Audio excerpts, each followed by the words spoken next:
बच्चों, आज हम लोग पढ़ेंगे transportation in human being. Human में जो मेन ट्रांसपोर्ट सिस्टम होता है जिसको कहते हैं सर्कुलेटरी सिस्टम। बच्चों, ये सर्कुलेटरी सिस्टम जो बनता है ये बनता है ब्लड, आर्टरी, वेन्स, कैपिलरी और हार्ट से।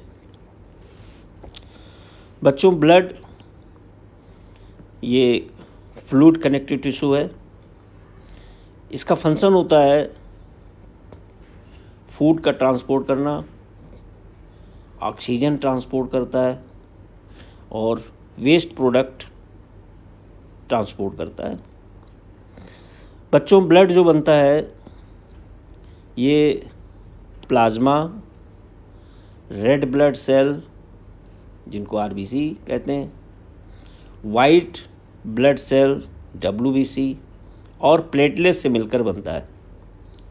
मतलब ब्लड में के कंपोनेंट में प्लाज्मा, आरबीसी, डब्ल्यूबीसी और प्लेटलेट होती। बच्चों, प्लाज्मा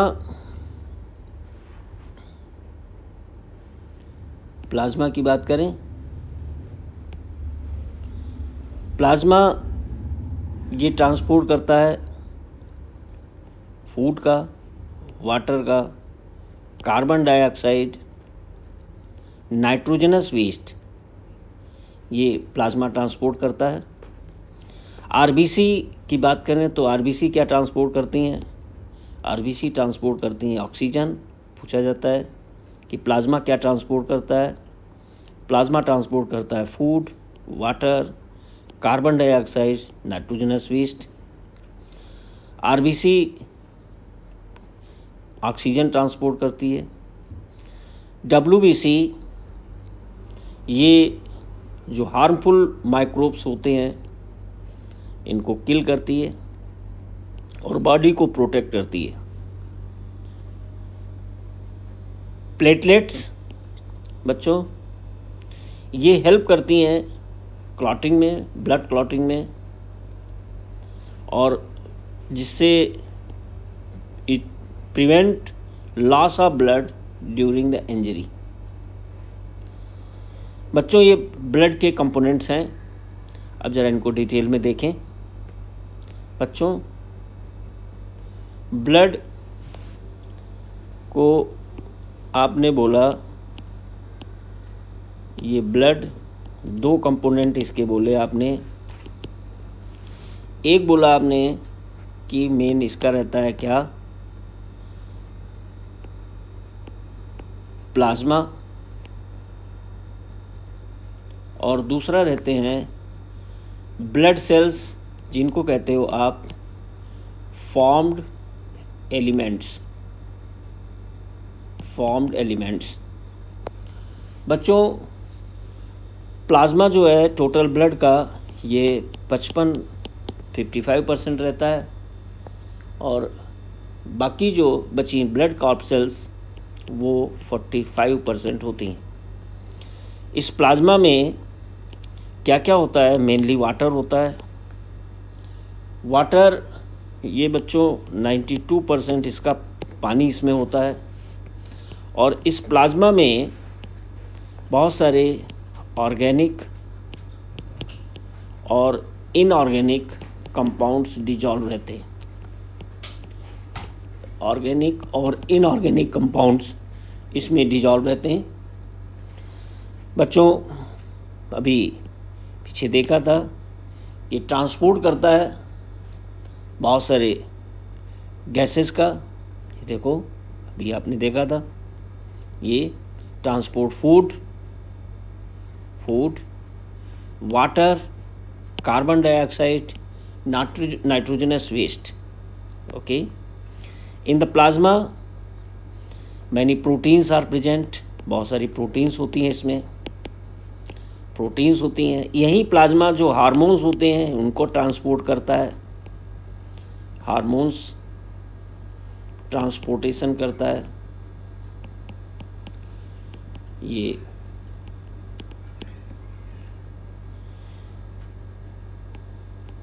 प्लाज्मा में ही बहुत सारे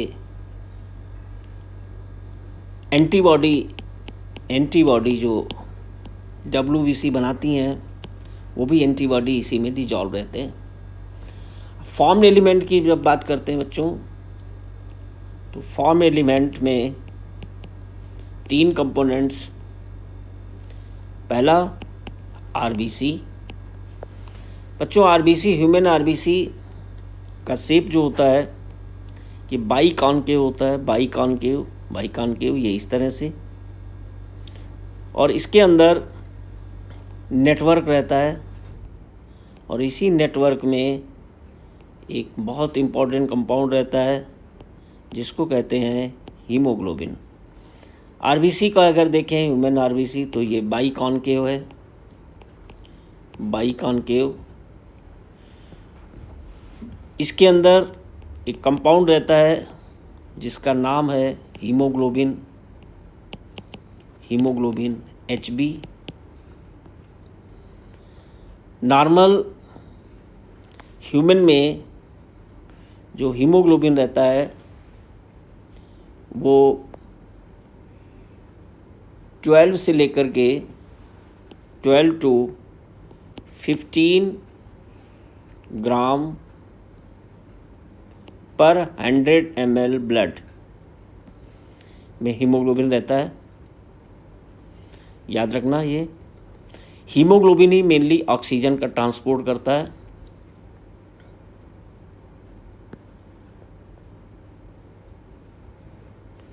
हीमोग्लोबिन किसका ट्रांसपोर्ट करता है? हीमोग्लोबिन ऑक्सीजन का ट्रांसपोर्ट करता है। ओके बच्चों, दूसरा जो कंपोनेंट है ब्लड का वो है WBC। WBC ये अलग अलग शेप की होती हैं WBC, और WBC का मेन फंक्शन होता है, ये WBC इनमें न्यूक्लियस होता है, ये न्यूक्लियस है। ओके, WBC का मेन फंक्शन है, WBC के टाइप्स हैं, है ना, बहुत सारे टाइप्स हैं, लेकिन तुम्हारे 10th क्लास में इनके टाइप्स 9th क्लास में पढ़े होंगे। 2 कैटेगरी में कैटेगराइज करते हैं उनको, एक ग्रेनुलोसाइट और दूसरा है ग्रेनुलोसाइट। बच्चों एक ग्रेनुलोसाइट देखो, पहले जिनके पास ग्रेन्यूल्स नहीं रहते, ये 2 टाइप्स की हैं। एक है लिम्फोसाइट और एक है जिसको कहते हैं मोनोसाइट। लिम्फोसाइट न्यूक्लियस रहता है, ये न्यूक्लियस है इसका, साइटोप्लाज्म में ग्रेन्यूल्स नहीं रहते हैं। मोनोसाइट बड़ा सा न्यूक्लियस रहता है। ओके, इसके साइटोप्लाज्म में भी न्यूक्लियस नहीं रहते हैं। ग्रेनुलोसाइट इनको अगर देखो तो ये 3 टाइप्स की होती हैं। एक होती है एसिडोफिल्स,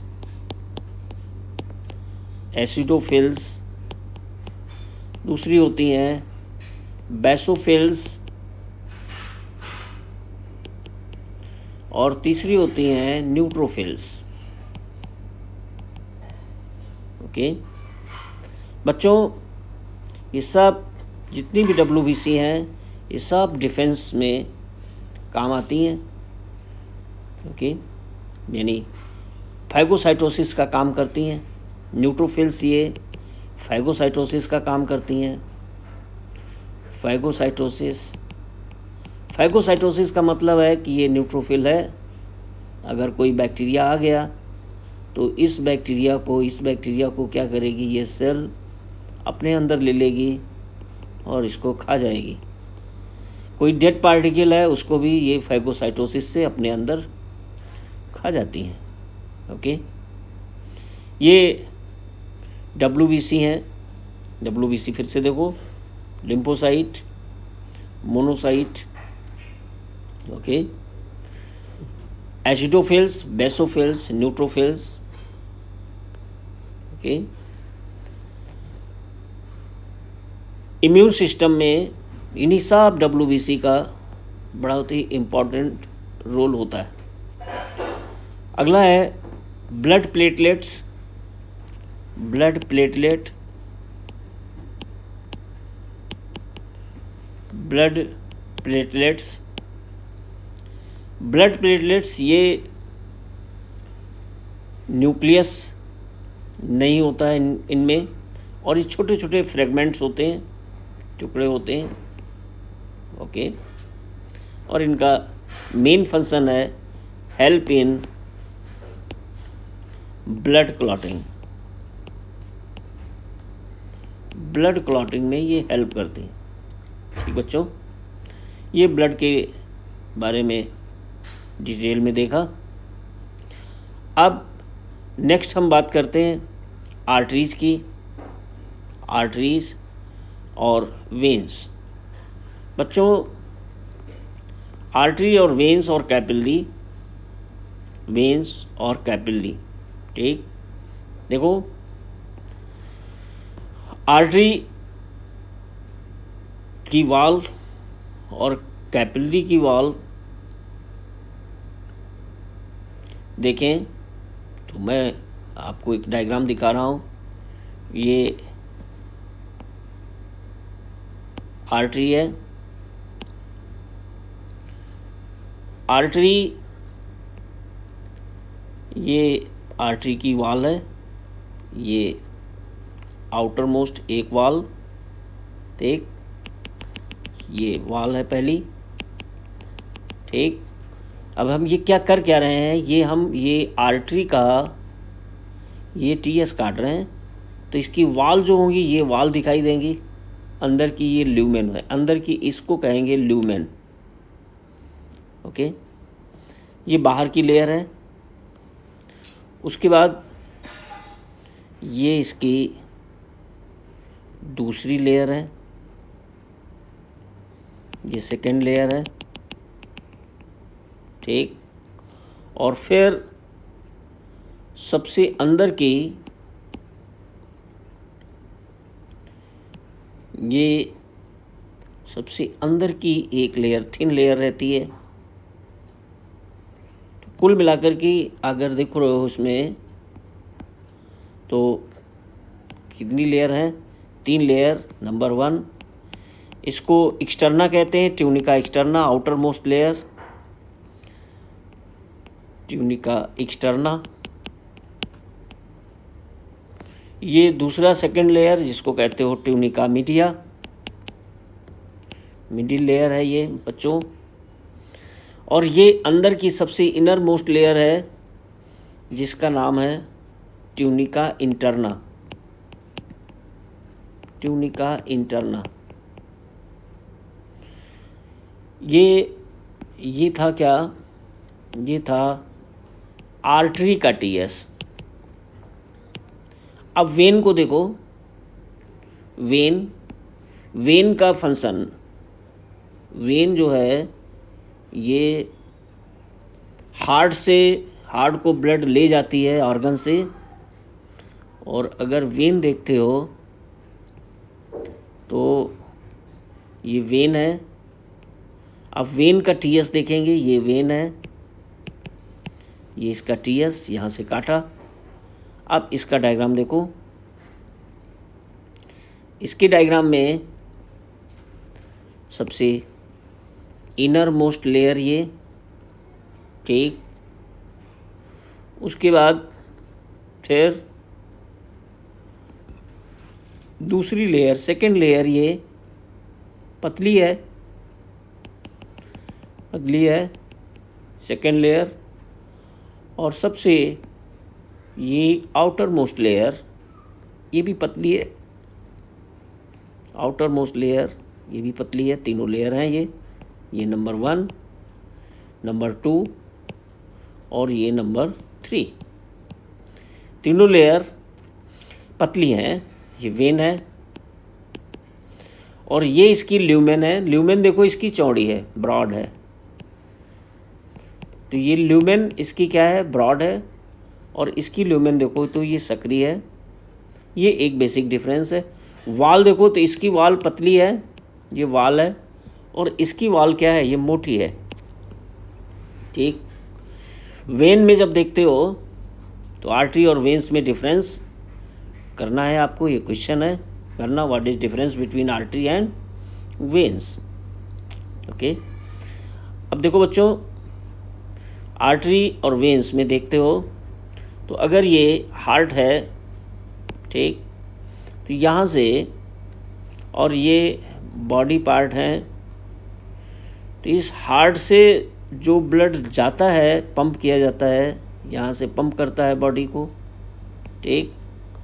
ये ब्लड जो जा रहा है ये बहुत ही हाई प्रेशर से जा रहा है, ये हार्ट है, और यहाँ से जो वापस जा रहा है ये बॉडी से, ये बहुत ही लो प्रेशर से जा रहा है।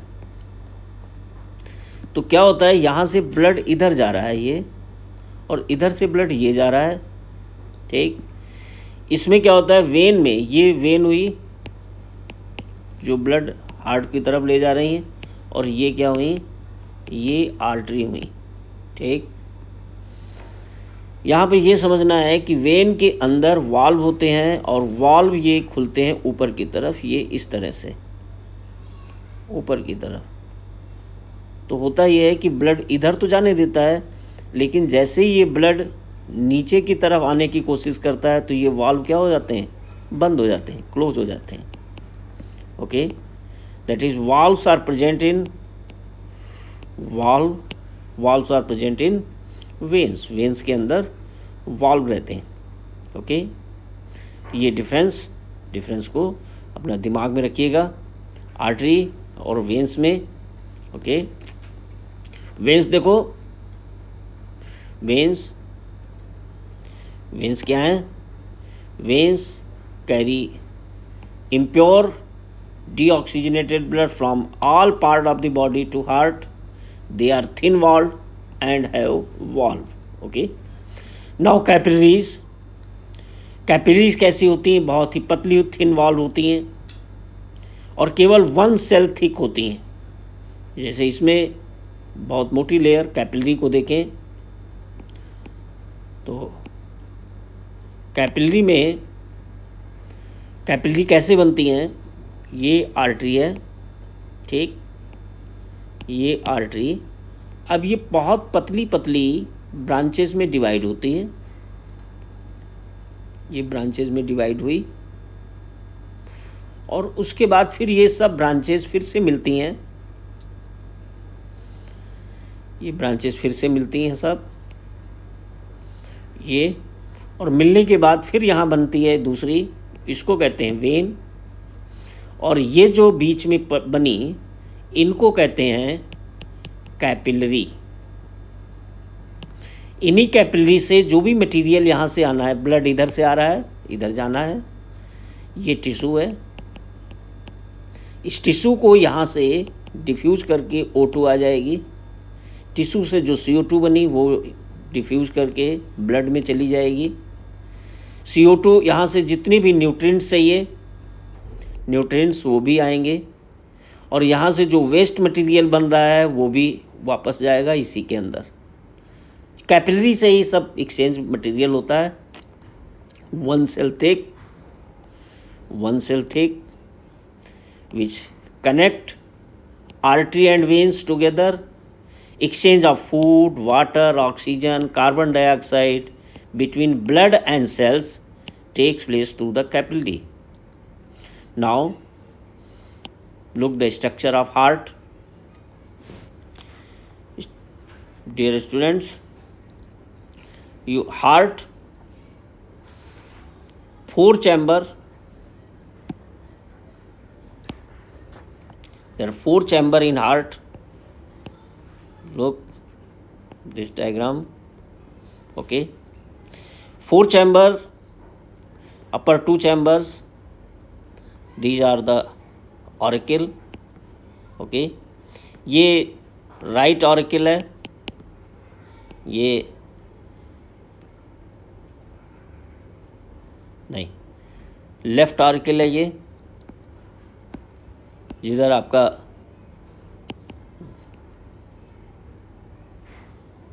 Okay this one left auricle, याद रखने के लिए जिधर आपका राइट हैंड है वो लेफ्ट हुआ, ये लेफ्ट ऑरिकल है, और ये वाला कौन सा है, राइट ऑरिकल। ये लेफ्ट वेंट्रिकल हुआ और ये राइट वेंट्रिकल। ओके, दोनों ऑरिकल के बीच में एक सेप्टम है, ये यहाँ भी सेप्टम है, और दोनों वेंट्रिकल के बीच में भी सेप्टम पार्टीशन वाल्व है, ये इनको डिवाइड करती है। 4 चैम्बर हार्ट, देखो ये atrium, this one left atrium, okay, this one left ventricle, okay, ये राइट एट्रियम और ये राइट वेंट्रिकल। देखो हार्ट में ये जो राइट एट्रियम है ये ब्लड को रिसीव करता है, और ये ब्लड कहाँ से रिसीव किया, ये बॉडी से रिसीव किया, डीऑक्सीजनेटेड ब्लड यहाँ से, ये बॉडी से ऊपर के चैम्बर से डीऑक्सीजनेटेड ब्लड यहाँ पे भर गया, ठीक। और इधर से लेफ्ट एट्रियम ने क्या किया, लेफ्ट एट्रियम ने लंग्स से ब्लड रिसीव किया और ये पूरा लेफ्ट एट्रियम ब्लड से भर गया, ओके। उसके बाद फिर क्या हुआ, अब देखिए left atrium receive oxygenated blood, ये ऑक्सीजन लंग से आएगा, लंग से आएगा तो ये ऑक्सीजनेटेड होगा, यानी ये ब्लड प्योर ब्लड है, ऑक्सीजनेटेड।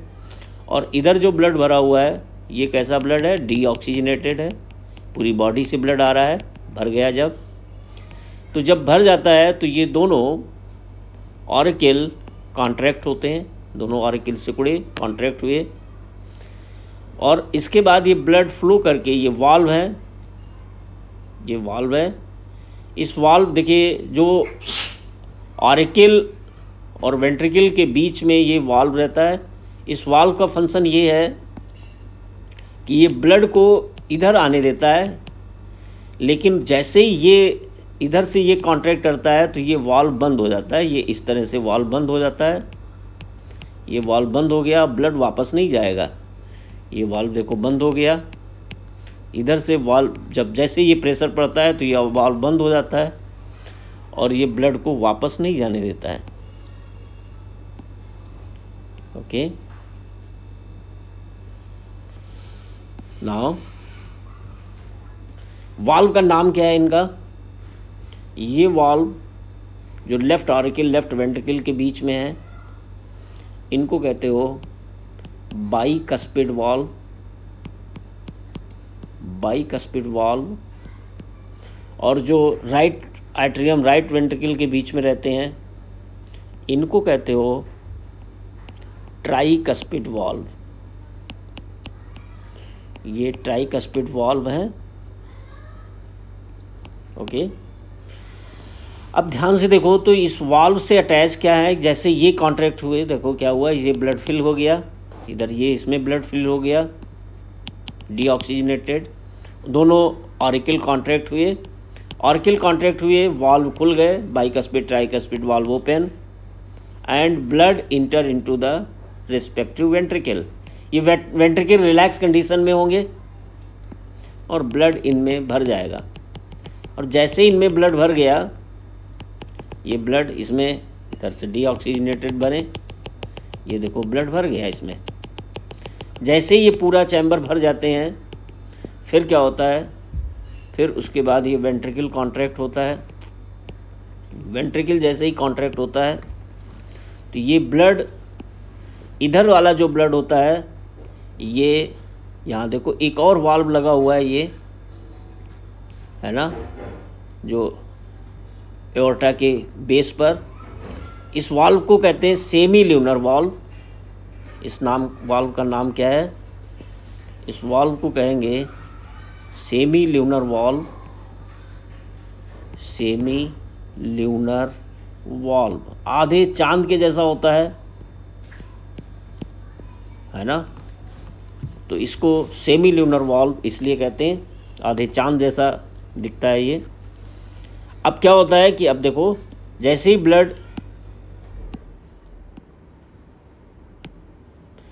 ब्लड यहाँ भर गया, दोनों वेंट्रिकल कॉन्ट्रैक्ट हुआ, ये वेंट्रिकल, ये दोनों वेंट्रिकल कॉन्ट्रैक्ट हुए। अब ब्लड क्या होता है, इधर से ब्लड ये पूरी बॉडी को जाता है, सेमी ल्यूनर वाल्व खुल गया और यहाँ से ये ब्लड पूरी बॉडी को जाता है। ये देखो, ये पूरी बॉडी को जाएगा ब्लड। ओके, जब ये भी कॉन्ट्रैक्ट हुआ उसी टाइम पर, अब इधर का ब्लड कहाँ जाएगा? जो राइट ऑरिकल है, जो डीऑक्सीजनेटेड ब्लड है, ये ब्लड कहाँ जाता है? ये सेमी ल्यूनर वाल्व इधर का भी ओपन हुआ और ये ब्लड पूरे लंग्स को ऑक्सीजन लोडिंग करने के लिए चला जाता है। ये देखो, ये इसके नीचे से गई है, ये ऑक्सीजन लोडिंग के लिए चला जाता है। ओके, ये लंग्स को गया ब्लड, ये ब्लड बॉडी को गया। ओके, फिर ये अब देखिए क्या है कि जैसे ये कॉन्ट्रैक्ट होते हैं तो ये जो रस्सियाँ जैसी लगी हुई हैं, देखो इनको ध्यान से, जैसे ये कॉन्ट्रैक्ट होता है तो ये जो रस्सियाँ लगी हुई हैं, ये क्या होता है, जैसे ये कॉन्ट्रैक्ट हुआ, ध्यान दो, तो ये कार्डी टेंडिनी है, ये रिलैक्स हो जाती हैं और जैसे ही रिलैक्स होती हैं तो ये वाल्व जो होता है इधर का, ये वाल्व क्या होता है, बंद हो जाता है। ये वाल्व बंद हो गया, अब ब्लड वापस बैक फ्लो नहीं करेगा, इधर का ब्लड इधर नहीं आएगा, इधर का ब्लड इस चैम्बर में नहीं आएगा, ऑरिकल में वापस नहीं। What is the function of valve? It prevent back flow of the blood. What is the function of bicuspid valve? Question लिख लेना। What is the function of tricuspid valve? Bicuspid valves where located? They located between left atrium and left ventricle. Tricuspid valves कहाँ हैं? Between right auricle and right ventricle. Okay, this is the function and structure of heart. Okay, now देखो सब यही सब लिखा हुआ है। Muscular ये पंपिंग आर्गन है, मेन इसका पंपिंग का काम है, इमोशन से इसका कोई लेना देना नहीं है, ये बात को ध्यान रखना। हिंदी में लिटरेचर में इसको इमोशन से जोड़ देते हैं, हार्ट को। हिंदी में हार्ट को दिल कहते हैं, उर्दू में दिल कहते हैं इसको, ठीक है। और ये इसका पंपिंग आर्गन है, it is only pumping organ, it is pump blood to all part of the body. 4 chamber अभी देखा आपने, अपर चैम्बर एट्रिया मालूम है, lower chamber ventricle. Okay, ventricle अच्छा पंप करते हैं, पूरे बॉडी को पंप करते हैं। ओके, और इसीलिए थिक होते हैं, देखो ध्यान से देखो इसको, ये चैम्बर, ये इसकी वॉल जो है, ये वॉल, ये देखो ये थिक है, ये वॉल दिख रही है, ये वॉल कैसी है, ये थिक वॉल है। Okay, now right and left chambers are separated by septum. And क्यों? सेप्टम से क्या होता है, मिक्सिंग ऑफ ऑक्सीजनेटेड और डीऑक्सीजनेटेड ब्लड की नहीं होती। Okay, atria, auricle, atria and ventricle have wall, है ना, एंड क्या फंक्शन क्या हुआ, they prevent back flow of blood. Okay, now working of heart, how heart work कैसे होता है, देखो इसमें इस फ्लो चार्ट को देखो ध्यान से, ठीक है।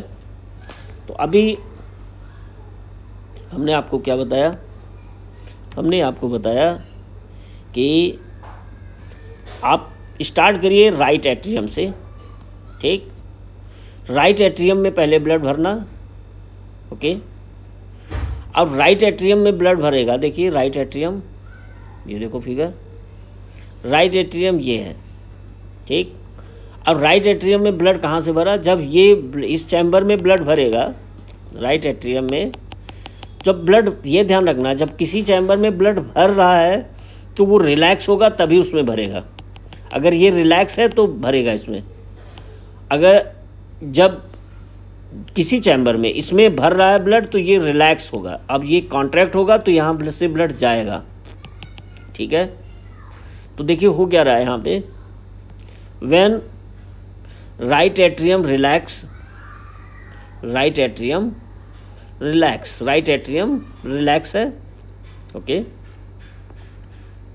Right atrium relax, right atrium relax है तो डीऑक्सीजनेटेड ब्लड वेना कैवा से इसके अंदर भर गया, राइट एट्रियम के अंदर, ये राइट एट्रियम इसके अंदर भर गया वेना कैवा से। अब जब इसमें ब्लड भर गया, ब्लड इसमें भर गया, राइट एट्रियम रिलैक्स, उसके बाद फिर राइट एट्रियम कॉन्ट्रैक्ट हुआ तो ब्लड कहाँ चला गया, ब्लड गया किसमें, राइट वेंट्रिकल में। और मैंने कहा कि जब ब्लड किसी में जाता है तो वो रिलैक्स हुआ, यानी उस टाइम पर राइट एट्रियम कैसा होगा, रिलैक्स होगा। ठीक, अब राइट एट्रियम जब रिलैक्स हुआ, ठीक, उसके बाद में फिर राइट एट्रियम जब ब्लड भर गया तो ये क्या हुआ, कॉन्ट्रैक्ट हुआ। देखो राइट एट्रियम क्या हुआ, ये राइट वेंट्रिकल कॉन्ट्रैक्ट हुआ, right ventricle, right ventricle contract, auricle नहीं, एट्रियम नहीं, ventricle, right ventricle contract. Right ventricle में देखिए रिलैक्स हुआ तो इसमें ब्लड भर गया, जब ब्लड भर गया तो ये कॉन्ट्रैक्ट हुआ, और जब राइट एट्रियम कॉन्ट्रैक्ट हुआ तो ब्लड कहाँ गया, लंग्स में गया। ठीक, ये एक पाथ हो गया पूरा।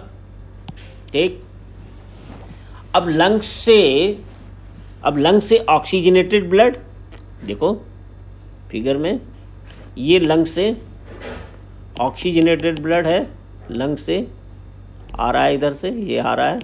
ठीक, लंग से जो ऑक्सीजनेटेड ब्लड है, ऑक्सीजनेटेड ब्लड कहाँ आया, लेफ्ट एट्रियम में आया।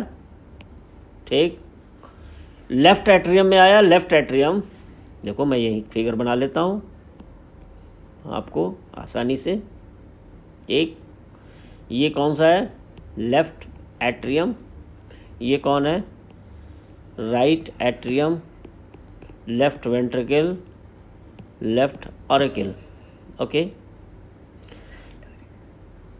राइट ऑरिकल, ठीक, राइट वेंट्रिकल। ओके, देखो लेफ्ट एट्रियम, लेफ्ट एट्रियम, ये लेफ्ट एट्रियम है, लेफ्ट एट्रियम, लेफ्ट एट्रियम ये रिलैक्स हुआ। ठीक, रिलैक्स है तो इसमें ब्लड भरा हुआ है। ठीक, उसके बाद में लेफ्ट एट्रियम कॉन्ट्रैक्ट हुआ, जब ये कॉन्ट्रैक्ट हुआ तो ब्लड इधर से इधर आया, यहाँ भर गया, और इस टाइम पर ये कैसा रहेगा, लेफ्ट वेंट्रिकल रिलैक्स। फिर लेफ्ट वेंट्रिकल जब ये कॉन्ट्रैक्ट किया तो यहाँ से ब्लड कहाँ जाएगा, पूरी बॉडी को जाएगा, ये पूरी बॉडी पार्ट को जाएगा। ओके, ये पूरी बॉडी पार्ट को जाएगा, क्लियर है, यहाँ से टू बॉडी। ओके, अब देखो इसमें क्या हो रहा है कि 2 बार ब्लड सर्कुलेट हो रहा है। ओके, 2 बार हार्ट में ब्लड सर्कुलेट हो रहा है, एक बार लंग से आ रहा है। ठीक, लंग से आ रहा है वो पूरी बॉडी को जा रहा है, और एक बार बॉडी से जा रहा है तो लंग्स को जा रहा है, यानी 2 बार ब्लड सर्कुलेट हो रहा है, और इसीलिए इसको डबल सर्कुलेशन बोलते हो। ठीक है, देखिए, और इसी बात को फिर से पूरा समझाया गया है। ठीक, when left atrium relax, when left atrium relax, oxygenated blood from lungs flow in through the pulmonary vein. When it contracts, left ventricle expand and blood flow into it. Then left ventricle contract, left ventricle फिर contract किया, and oxygenated blood is pumped out through the aorta, all part of the body. ठीक, through aorta all part of the body. When left atrium relax, देखो left atrium relax, ये बात इस point की है।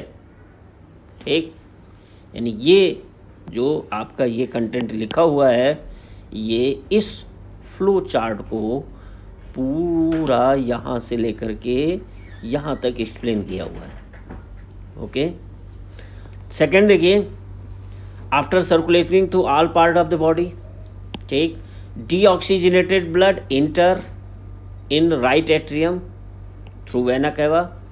When right atrium contract, right ventricle expand, relax, the blood flow into it, then right ventricle contract and blood pump into the lungs through pulmonary artery. This यहाँ से पूरा का पूरा ये जो लिखा हुआ है ये ऑक्सीजनेटेड ब्लड है, और ये देखो ऑक्सीजनेटेड ब्लड यहाँ से लेकर के ये पूरा पूरा बॉडी पार्ट तक, यहाँ तक ये बात है। ये इसको याद रखना, भूलना नहीं है। कई बार देखना वीडियो, और जब 2 बार 3 बार देखोगे तो ये बिल्कुल आपके दिमाग में बैठ जाएगा, और फिर पूरी ज़िंदगी इसको भूलोगे नहीं। अब क्या हो रहा है लंग्स में? इन लंग्स बच्चों, लंग्स कार्बन डाइऑक्साइड रिमूव हो जाती है और oxygen absorb, and the oxygenated blood again enter the left atrium and process repeated. अब देखो, since blood flow through the heart twice in one cycle, it is called double circulation. Okay, see this diagram. This diagram also represent the double circulation. देखो उसी बात को इसमें समझा है। देखिए ये चैम्बर है लेफ्ट ऑरिकल, ये चैम्बर है राइट ऑरिकल। NCERT का डायग्राम है, अपनी बुक में लेबलिंग कर लेना। ये चैम्बर है लेफ्ट वेंट्रिकल, ये चैम्बर है राइट वेंट्रिकल। ठीक, अब देखिए कहीं से शुरू करो, लेफ्ट ऑरिकल से शुरू करना है तो लेफ्ट ऑरिकल से शुरू कर दो। पल्मोनरी आर्टरी से देखो ब्लड आया, रिसीव किया, फिर लेफ्ट वेंट्रिकल में ब्लड आया, लेफ्ट वेंट्रिकल से फिर बॉडी को, पूरी बॉडी को गया। ठीक, अब बॉडी से जो ब्लड गया ये वेना कैवा के थ्रू राइट ऑरिकल में आया, राइट ऑरिकल से राइट वेंट्रिकल में गया, राइट वेंट्रिकल में गया, उसके बाद फिर ये पल्मोनरी आर्टरी से कहाँ गया? लंग्स में गया। इस तरह से ये 2 बार सर्कुलेट हो रहा है। देखिए एक बार ये रूट है, एक बार ये रूट है, ये रूट है।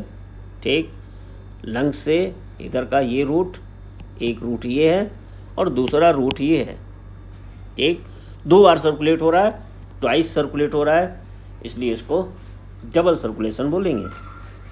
अब बच्चों देखेंगे, आगे बात करेंगे लिम्फ की।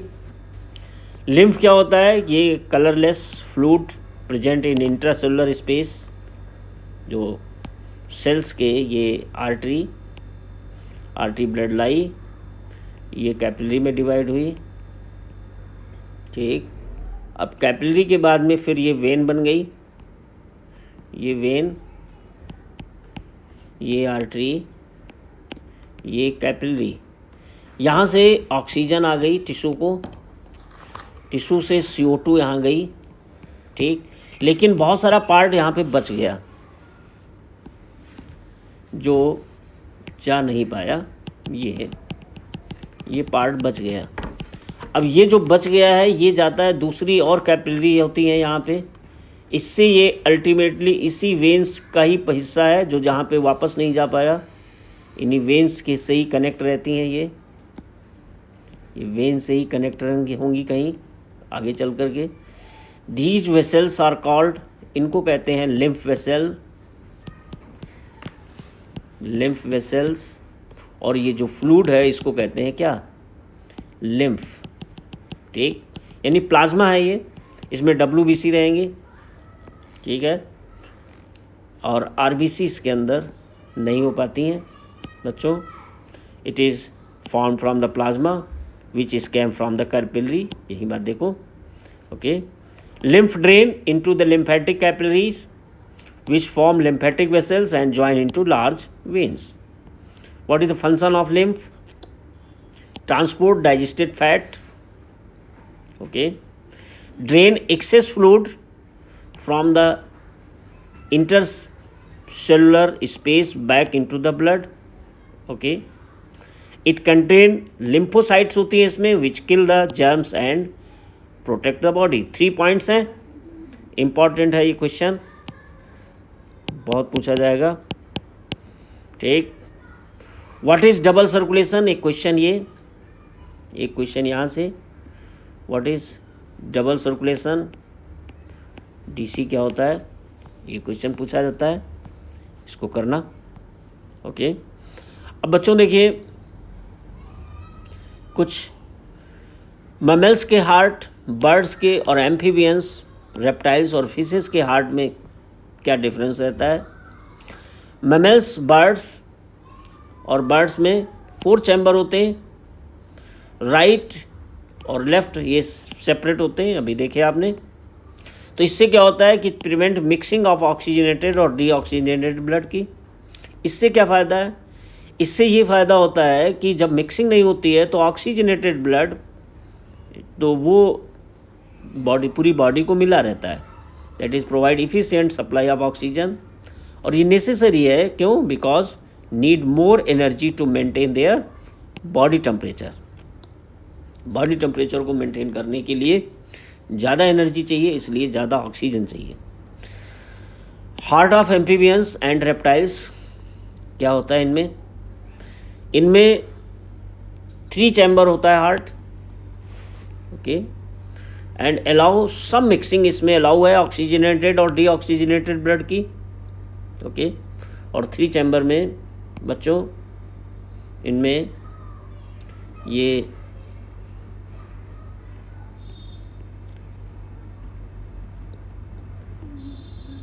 दो ऑरिकल रहते हैं. ये 2 ऑरिकल हैं, ऑरिकल, और एक वेंट्रिकल रहता है. ये 3 चैम्बर बनते हैं. Okay. Their body, okay, because they do not use energy to maintain body temperature. Their body temperature is the same as the temperature of the surrounding. यानी इनका बॉडी का टेम्परेचर चेंज होता रहता है. अगर बॉडी ठंडी है तो ये इनका टेम्परेचर भी कम हो जाता है. एटमॉस्फेयर अगर ठंडा है तो इनका टेम्परेचर कम हो जाता है. अब इसके बचने के लिए क्या होता है, देखा होगा रेप्टाइल्स जो लिजर्ड हैं, बहुत ठंडक होती है तो छिप जाती हैं ठंडक से बचने के लिए. एम्फीबियंस देखो, तो एम्फीबियंस भी, फ्रॉग है, ये भी जाड़ों में और बहुत गर्मी में छुप जाते हैं, क्योंकि ये इनके बॉडी का टेम्परेचर सेम हो जाता है as the temperature of surrounding. Now look the heart of fishes. इसमें केवल 2 चैम्बर हार्ट होते हैं, oxygenated and in the gills. और इसमें सिंगल सर्किट सर्कुलेशन होता है, एक ही बार सर्कुलेशन होता है. देखो 2 चैम्बर हार्ट में, एक ये ऑरिकल है और ये वेंट्रिकल रहता है. ओके. अब ये पूरी बॉडी से ये ब्लड रिसीव किया गया, ऑरिकल ने रिसीव किया. ये कैसा ब्लड होगा? डीऑक्सीजनेटेड.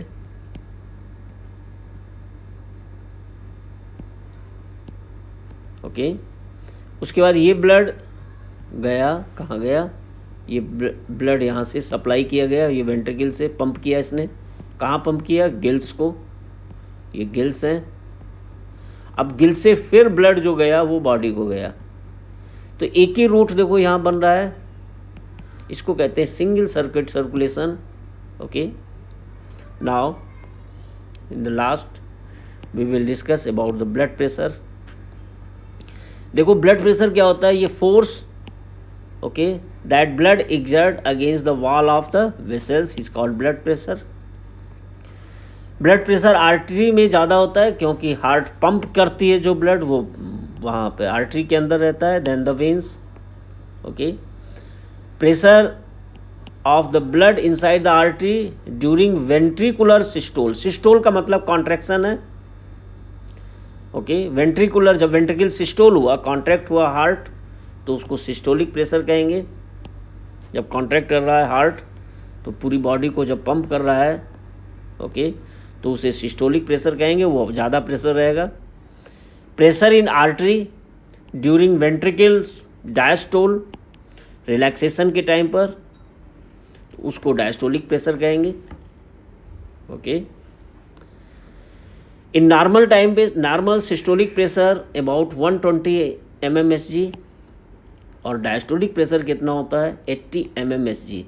और इसीलिए जब ब्लड प्रेशर लिखते हैं, कहीं देखा होगा तो लिखते हैं 120/80, ये हुआ normal BP, okay.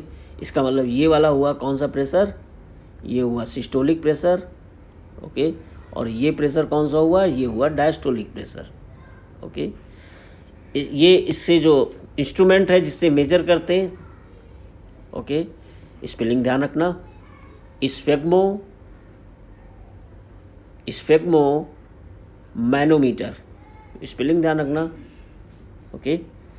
High blood pressure sphygmomanometer, इसका प्रेशर, ब्लड प्रेशर मेजर करने वाला इंस्ट्रूमेंट, ओके।